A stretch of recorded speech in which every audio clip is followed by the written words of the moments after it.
All right, so in this video lesson, allow me to show an additional example of how we can calculate the volume of a solid that's generated by slicing, or we can calculate the volume of a solid by accumulating the slices, the slice volumes. And so before we proceed, I have a word that this video lesson should be is required to be viewed after you have learned my video lecture on the general discussion about the volume, about calculating the volume using the slicing method. Okay, and in addition to that, I highly recommend to view this video after you have seen and have learned what the fundamental theorem of calculus part 2 is, because once we have set up the integral, we will be using the fundamental theorem of calculus to calculate, to evaluate the integral. Okay, and so, but now, after all that, let's get started and look at the wording description of our problem right there. All right, so in the wording of the problem, we are asked to find the volume of a pyramid with height 17 and rectangular base with dimensions 4 and 8. So we have height being 17, and we have a rectangular base, and we have dimensions 4 and 8. Okay, this is the dimensions of the base right here. All right, so before I get started, let's have a look at the actual picture of a pyramid right here. So allow me to be on this board right here. I'm going to really draw the picture of a pyramid. So we have to have a base, and according to the requirement, the base here is a rectangular shape. So it's not quite a square. Okay, but so we have a rectangular shape, and in 3D I have to draw it like that. All right, and then so 4 and 8, so maybe this length here is 4 and that other length here is 8, but the height being 17, I mean it's a really tall, if we're standing it vertically up, then it's a really tall pyramid. But allow me to be a little bit upscale right here, but this length here is 17. Okay, and so here's our pyramid. All right.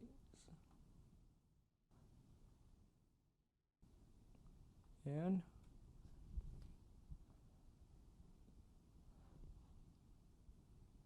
all right, so this length 17 right here, that length right there is 17. All right, and so there we go, we have a pyramid. So the way how it is the height is always right in the middle. When it's perpendicular, the height will always be perpendicular to the actual base right there. And then in the way how it is, the height drops right onto the base figure. And so the base here is a rectangular shape right here, 4 on one edge and 8 on the other edge right there. And now we want to find the volume of this pyramid right here. Okay, so now, if anyone learning through this video, then maybe, and if you have gone through a basic course in geometry, you might wonder why I brought up this problem, because obviously the volume for this solid here is easy to find. As long as you have the base, the dimensions of the base, and the height right here, then the volume here is simply just, it's a 1/3, okay, multiply with, now one dimension of the base here is 4. The other dimension of the base is 8, and we multiply with the height 17. So with these 3 dimensions multiply and with the factor of 1/3 in front, that is really our final volume of this. But now the point is, we're not going to be using the formula.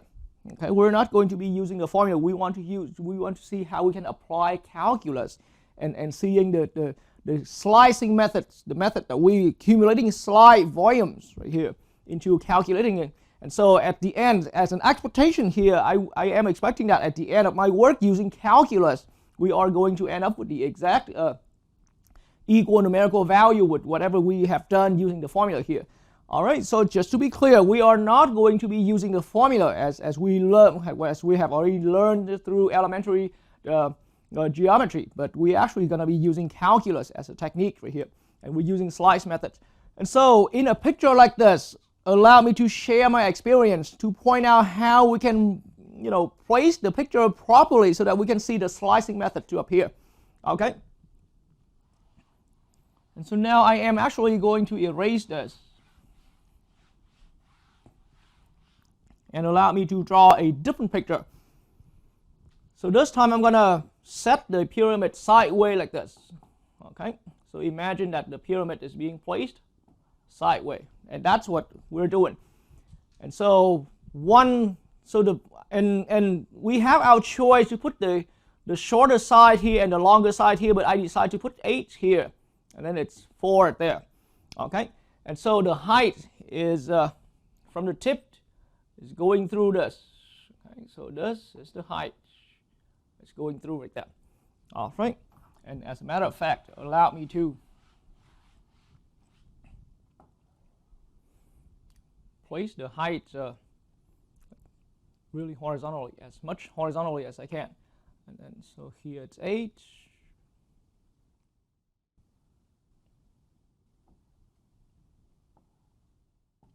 All right, so the height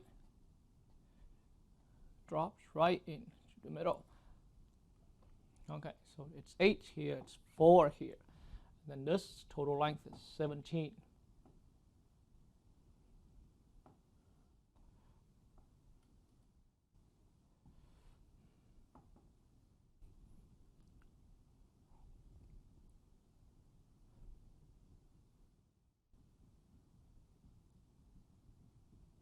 All right.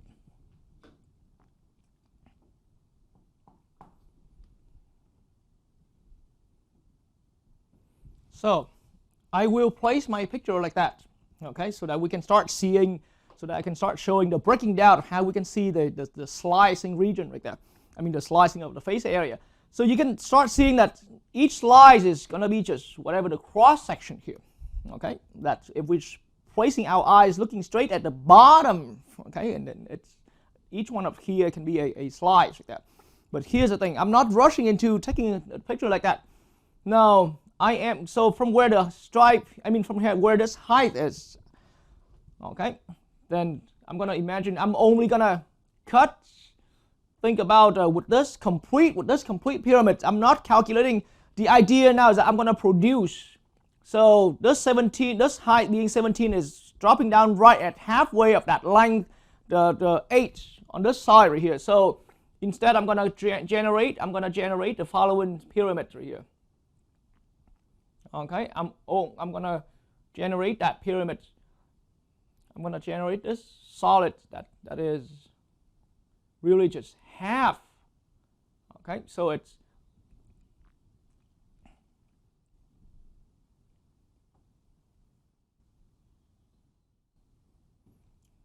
all right. So it's 4 on this side here, but it's also halfway here, which means this here is also just 4 on each little edge here. So I'm only calculating halfway, so I'm going to completely ignore the bottom parts of that. Okay, and what I'm doing now is that I'm working on a solid that is, so this cutted part here is indeed, this is the base area. Okay, so the base area in the way how I see it right now is an isosceles triangle like that. Okay, it's an isosceles triangle. So the length 17 is here, and this total length is 8. That's the isosceles triangle right there. And so now the plan now is that each cross section. So these are all the stripes here that I'm seeing. Okay, so those are all the stripes. So now the way how I'm seeing it is each cross section is a square. It's a square that's erected. It's a square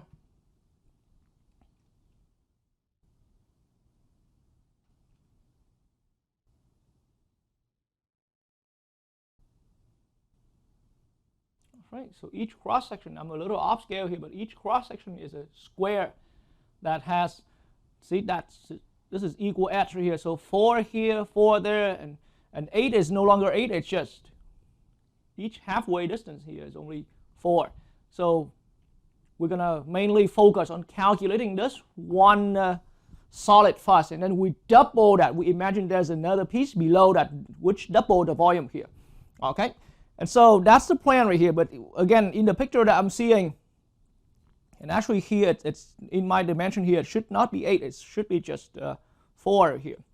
Okay, and so those are my stripes. Okay, if we're looking straight down at the flat view, placing this base region right on the floor. So the square, there's a square. If this very bottom face here, if this very bottom, if this very last section, cross section here is having edge 4 here, then that means that square comes out as a 4 as well on each edge right there. Okay, and so that's the volume that we will be getting into. So now let's have a closer look into the base figure. So now I'm going to turn over to my graphing calculator on decimals right here. So the base figure is going to look just like this that you are seeing right now with decimals graphing calculator.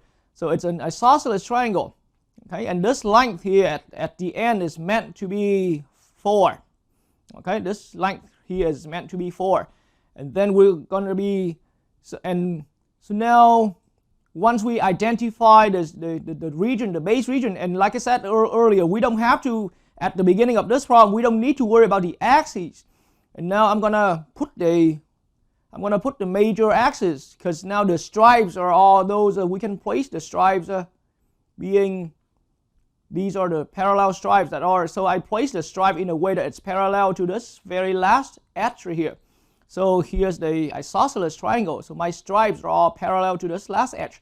So in that way, to make it consistent with my teaching back in the general discussion lecture, then I'm gonna regard to this length. I mean, I'm gonna place an axis here right through the middle of that region that's being shaded here, and that axis, the major axis, is gonna be the one that's perpendicular to all stripes in the region of the region.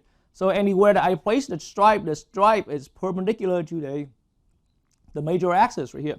So this vertical axis is just optional. I mean, having that there or not is not really important, but so we use this major axis right here, and we can call that X or U axis or the V axis or the T axis or the W axis, just anything that we want to name for that. Okay, and then in a 3D view, okay, so now I'm gonna switch over to a 3D view where the base region has already been shaded partially with all these stripes right here. And now I'm gonna, in 3D views, we're gonna place, see if these are the squares that are being erected. So these are the squares that are being erected at each value along this major axis. So again, the major axis is this axis right here. Now the software I'm using here for the 3D animation is having these dummy f of x and g of x right here, but and sadly I don't know how to turn that off, but we can always ignore those. So basically now we're gonna have just perfectly on each cross surface right here, on each cross section it's a square. Okay, and now imagine that once we successfully or completely calculated this volume, then we're gonna double that amount of volume, and that's how we are going to arrive at the total volume of our entire solid right here. I already drew just the half version of that. Okay, so now allow me to make that sketch again of the base region where I'm gonna make a formal sketch of this. That's what I meant. Okay, and then we're gonna track down the dimension and all that. We're gonna start coming up with the expression that generalize our lengths and the areas and all that. All right, so allow me to draw. So in the way how you have seen already, then the major axis is just whatever axis. Let's call that the t-axis. Let's call it the t-axis. I want the students of mine who learn from me to understand clearly that the major axis, as whatever we name it, that's not important. Okay, but the only one key characteristic is the major axis has to be perpendicular to all stripes that we're shading through that base region. So in this way right here, the base region, in the way how we decide to place the base region, and we can place the base region as, okay, as something like that. Okay, so this is my base region. And so this final length right here, this final edge right here is meant to be 4, but it's an isosceles triangle. in how I explained earlier, the base region is an isosceles triangle, and you have seen that in the picture earlier. It's just the way of how any pyramid is. Okay, and so now in this way right here, if it's a 4 in this total edge right here, then it's going to be a 2 here, and there's a 2 there. There's a 2 here on each little side. It has to be a 2 down here, and there's a 2 down there. And then this total length here is that total length is a 17. Okay, and so in that way, on each of my, see, at the very last stripe right here, it's a total length 4. So I can draw a slice. Okay, I can make a slice being 4 here. I will erect. So it's a 4 there. And then at a different stripe, parallel with any of the other stripes right here, we can erect another square. Okay, so those are the squares erected right above each one of our stripes. All right, and then so that's the square I have. And so each of the stripes here has a thickness. Okay, and we measure the thickness. So this is the thickness. So just like that.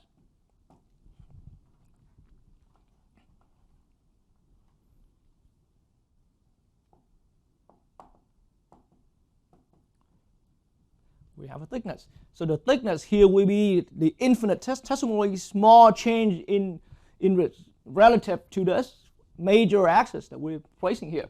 Okay, so those are our stripes and stripe information, and along the stripe we create the slices. Right, so each slice is a square in the way how we chose to put our picture like that.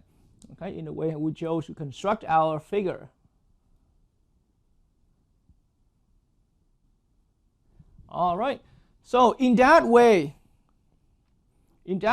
here's how we're now ready to track down set up the integral over here.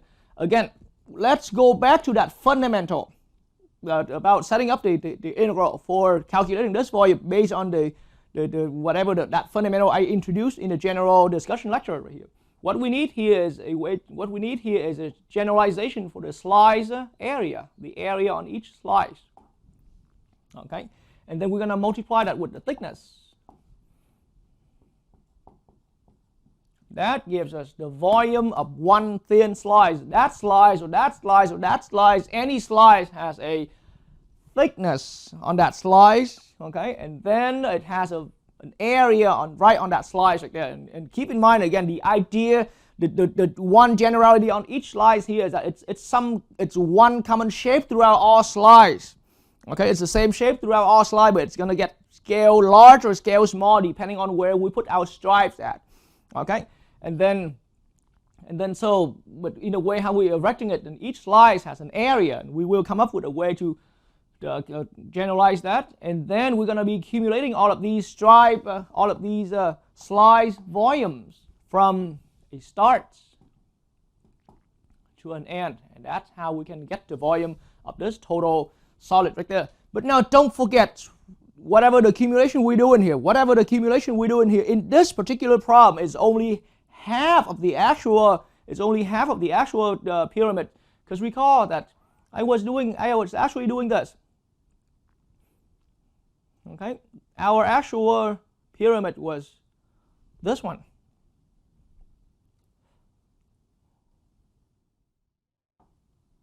All right, so this is our actual pyramid. Okay, so that length 17 comes out right here, and we're calculating this version right here, this half version from here up. Okay, that's what we're calculating. But the real truth now is that the real pyramid we're learning is double of that. Okay, or what we're calculating right now is only half of the real one. And so in that way, to reach the real one, we have to double this accumulation, multiply that accumulation by 2. So I will get to that factor later on. I will get to that problem later on. Okay, because right now this figure here, with just that figure, then we only need this. Okay, we only need that. And then the real volume, we're going to double that. Okay, so for that. So in our picture here, it's only just this accumulation. All right, so now let's get into doing the breaking down each slice thickness and also slice area right here. So now again, let's look at thickness right here, and it's the easiest part to recognize like that, and it's also the one that I personally like to start out with. Okay, so thickness in the way how we place our major axis here, going right through that base region, and every stripe is perpendicular to the base axis here, and we name the base axis here the t-axis. It's a t-axis. So in that way, the thickness has to be dt. It's the infinitesimally small change in the t value. And so that also means every stripe, eventually for the next step, every stripe is placed as a t value. Okay, every stripe is placed as a t value. Okay, so now, but long story short, thickness is dt. Okay, so that means we can partially fill this dt expression into our current main fundamental about getting the volume of this solid right here. So in that way, our integral will partially become, so it's a slice, what we need here is slice area. It's a slice area multiplied with the thickness, but now the thickness is just simply the dt. Okay.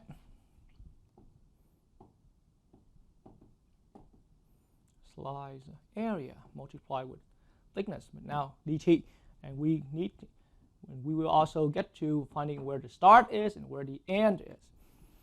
All right, so we've got some of that. Now it's time to move on to looking for the slice area. Okay, the area of each slice of one slice right here. And so now, just like how I was explaining in the general discussion lecture, the reason I personally like to start out with setting up the thickness here, because once we have that, it gives us a d expression in our integral, and our d expression in the integral this time is a dt right here. And so that means we already have an expectation in our mind that once we have completed setting up the slice area as a generality for the slice area, then it must be an expression in terms of t to be consistent with this d expression. Okay, and so in that way, I'm going to move on to my other board and have a better look at that. Okay, so now let's really have a straight down view of the base area. The t-axis, the major axis is here. We call it the t-axis. I don't even need to worry about the whatever axis coming out this way or the vertical axis up. Okay, but we place our base region like this. We place our base region like that. So our base region has, and for simplicity, nobody tells us that we have to put this at any special value, so we can have our choice to make life easy for us. We can have our choice to place this here right at the origin 0, 0. That means if there was that vertical axis pointing up here, the y-axis or the u-axis, the whatever axis you want to call that here, so I'll call it y. Okay, then we have our choice of placing the tip of that base region or the vertex of that base region right at the origin 0, 0. So 0 for t, 0 for y.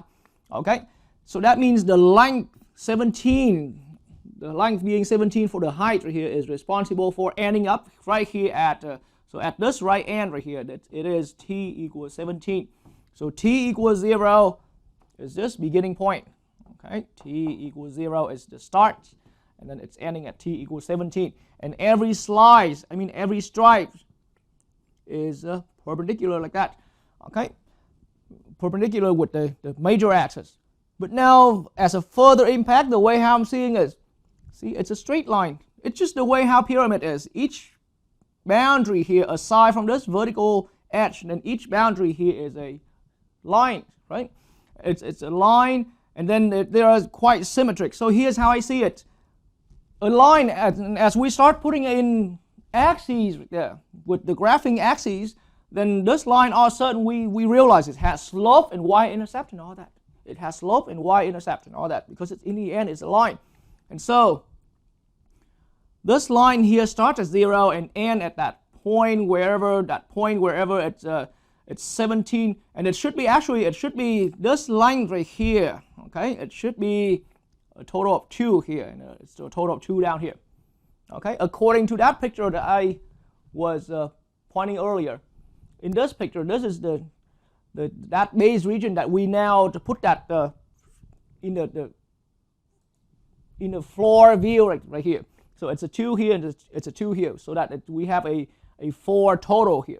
All right, so now in that way we know that it's vertically 2 and it has to be 17 when it ends to us. So that means this point here has to be a 2, has to be a 17, comma 2 right there for that vertex. So in that way I can see that the slope of this line has to be, okay, 2 minus 0 over 17 minus 0. Okay, these zeros came out from because one vertex is right at that origin. And so we're looking at slope for that equals a 2 out of 17. And then the line itself is going right through the origin. So the y-intercept has to be 0. Okay, this is simply because,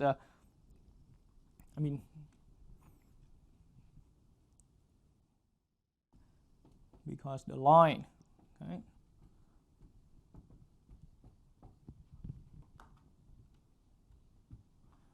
because the line passes through that origin 0, 0. That's what happened. Okay, and so in that way I already have a quick conclusion of this line right here. This line now has to have equation y equals 2 over 17t. Okay, 2 over 17t. That's what this line is. Okay, and we plus 0. That's what I said earlier, because this line is going through right through that origin. But now that's just this equation. It's just for this line. But now each stripe here looks like to be limited, being restricted between the upper curve here and there's a lower boundary here. So the lower boundary appears to be another line, but quite symmetric to that other line we've had. So now with our algebraic understanding, this line at the bottom here has to be y equals, see, it's a negative slope looking from the left to the right. It's a negative slope pointing down, so minus 2 over 17t. So all of a sudden it's easy that we found, it took me some explanations because I feel, I should explain, but in the end, anyone with strong background in algebra would the solid enough background in algebra, it doesn't have to be strong, but with enough understanding in algebra, I can see that this has to be a line, y equals 2 over 17t, and this line here is just the opposite vertically. Okay, the vertical mirror, the vertical image of that, so the vertical mirror of that, reflection of that, and so it has to be minus 2 over 17t right there. So now we have two lines, and each stripe is just the difference between upper curve and lower curve. So now the length on each stripe, now I'm going to go upper minus lower, okay, and that gives me 2 over 17t minus, and then there's that line right here being negative 2 over 17t. This is to yield the length on each stripe, and then that's the stripe. That's just the base stripe right here. But now on each stripe here, whatever that length, we're gonna build a rectangle over that. Okay, so we definitely have to know the final setup for the length of each stripe here. So how about the length of each stripe here together with algebra and canceling out the signs here? We're looking at 4 over 17t. That's the length on each stripe determined as an expression in terms of t. Okay, and that's the length of each stripe. But now on top of each stripe, we build a square, just like this picture is describing. See, on each of our stripes right here, we built a square. So this length right here is now 4 over 17t as an expression in terms of t. And then at each stripe we erect a square over that. So the area of the square now has to be So now I'm back to this picture. See, just like the picture we had on the computer software over here. So at any stripe where the base length here being at any stripe where that length being the 4/17t, then the vertical erected one here is also 4/17t. So in the end, now we have all of a sudden we have a formulation of our area for each stripe here. So what it is now is 4/17t is the length on each edge right here. That is 4/17t, and that is also 4/17t. So the area of each slice is just 4/17t all square. Okay, 4/17t all square. All right, or 4t/17 all square. All right, so now all of a sudden we feel like we have another thing ready. The area is now 4/17t. Okay, and then all square. So now area of each slice multiplied with the thickness. That's now volume of one slice. And then we are going to look for the beginning of our accumulation and the ending of our accumulation. And so we can look either right here at this picture, or let's swing back to the other picture I've had on this board right here. But you see all these stripes are being vertical, being perpendicular to the t-axis, and it looks like we're accumulating from that tip right here to the other side right here. And in a way, how we place this picture, it's from the left to the right. So it starts at t = 0 and it ends at t = 17 like that. Okay, and so now in that way, our formulation of the integral is finally complete. It's an accumulation from all the t value from 0 to 17, from 0 to 17. Okay, 0 to 17. But then I have to remind anyone learning from this lesson again, from this example. This accumulation is a volume. Yes, but it's only the volume of this half pyramid. It's only the volume of that half pyramid. Okay, so keep that in mind. That's the volume of this half pyramid. So now the actual volume, allow me to erase this picture over here. All right. So now I have to write slightly different version. Total volume, the actual volume equals 2 times the accumulation from 0 to 17 on that 4/17t all squared with the dt. Now that is our complete integral setup for the actual volume of the beginning pyramid, where the base is a rectangular shape, 4/8, right? And then with the height being 17. Okay, so this base, I mean, in the way how I'm drawing right here, then our major axis aligned right through that region where it is exactly the length 17 from that tip down to here. Okay, and so now in that way, we can now use the fundamental theorem of calculus to evaluate this integral. And then it turns out to be a surprisingly simple integral actually. Now it's a coefficient with that square, it's going to become, and together with that 2 in front, I'm going to be looking at 32/17 square as a coefficient in front. And then our integral is from 0 to 17 of just simply t squared dt. So from here to here, it's just a little bit of algebra so that I can bring all the coefficients in front. Okay, and so now we are ready for using the fundamental theorem of calculus, and that is the reason why earlier, before we begin with the actual problem, I highly recommend to watch this video lesson after you have seen the fundamental theorem of calculus. So now 32/17 square is kept as a coefficient, constant coefficient. So the antiderivative, according to the fundamental theorem of calculus, the second part says we take the antiderivative of that t square function, which gives me a 1/3 t cubed. And then I am going to evaluate this entire antiderivative from 0 to 17. Okay, and so now the answer comes out quite easily. So we're looking at 32/17 square. I am going to substitute 17 into this expression. So it's 1/3 times 17 cubed, and I'm going to subtract.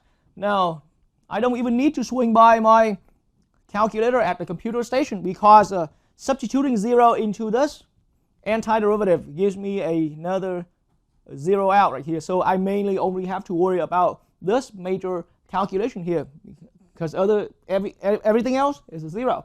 Okay, and so now we are left behind with just and you can see that 17 cubed will cancel nicely with 17 right here. So it leaves behind for us just 32 times 17 over 3. All right, so I'm going to quickly swing over to my other board and to write down the final answer. This time I want to use this board right here to have some good amount of space so that I can to show some more comparison of the work we're expecting that we're doing here and the work we were expecting before we headed into the problem. So again, with using the integral from the original integral, okay, and then 4 over 17 t r squared dt. That was the integral setup, and we came to this final value being 32 over 17 squared times a 1/3 times 17 cubed. Okay, that's tentatively what our answer will be after that simplification. So as I said, this 13 cubed will cancel with 13 squared right here, and it gives me a 17. So really I'm looking at 32 times 17 over 3. Yes, we will need some calculator to get a final overall answer, okay, but let me hold it right here. Okay, so I brought up earlier before we got into this problem that if we use the formula that we've learned through elementary geometry, through Euclidean geometry, then the volume of a solid like this, the volume of this pyramid we're calculating is already expected to be 1/3 as a part of the formula, times 4 times 8. Where did these two values come from? That is the one dimension of the base. This is the other dimension of the base, and times 17. This is the height of our volume. I mean the height of our solid right here. So let's look at this answer we came up using the integral. We also came up to 32, where we recognize 32 really is that 4 times 8. And then the 3 in the denominator is the same as multiplying. So this is the same as 4 times 8. That makes 32 times the other 17 came out from the integral work. And then the 3 here is 1/3. So in the end, the two methods arrived at the same exact result right here. Okay, the same exact result. And so now we can go ahead and use a calculator, okay, to get our final answer for this.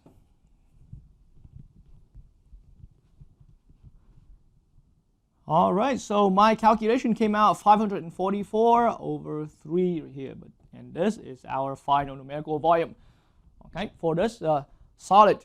All right, and so the specialty about this problem, about this example, is that, again, you might have seen my other examples where where the solid itself is just a solid. We don't have to worry about the major axis, and we can indeed have our choice, our control over how we can place the major axis to be consistent with the base region. So I had a different examples that I pointed out more clear about that. Okay, so this is one part of the specialty, that it's just a solid itself, and we purposely put the axes on. We put the major axis on to assist the calculation. So that's one specialty of the problem, of this problem. But another important property, another important specialty that I want you to understand as an experience for doing this. You see, the other important specialty of this problem is that the base region doesn't come out as trivially as many other problems. Okay, and you might have seen, up to this point, you might have seen prior to this video lesson, this particular example, quite a few other examples. So most of the time, if you saw my other examples, including those examples I deliver in the general discussions and lectures, then usually any problem comes with a straight description, with a first description about the base region. Okay, the base region, and then on top of that, we looked at the description of how we built the other stripes. I mean, how we built the slices on top of each stripe like that. But here the problem is completely from scratch, where we also need to decide how we can where we need to recognize on our own what the base region has to be. Okay, what the base region has to be. And so that's the specialty of this problem. The base region needs to be recognized instead of being given and described immediately for us right there. Okay, and so I did that trick here by imagine that I placed the solid sideways and then cut that in half right there. So the base region really is the region that goes right through the halfway, vertically halfway of that picture, and then up. Okay, and that's how I'm seeing it. All right, and there are many other ways how you can see the base region, how you can recognize the base region as well. But the main thing about this problem, again, is that we have to be able to recognize the base region ourselves. Okay, instead of having the base region already clearly described, like many other examples that I have also posted. All right.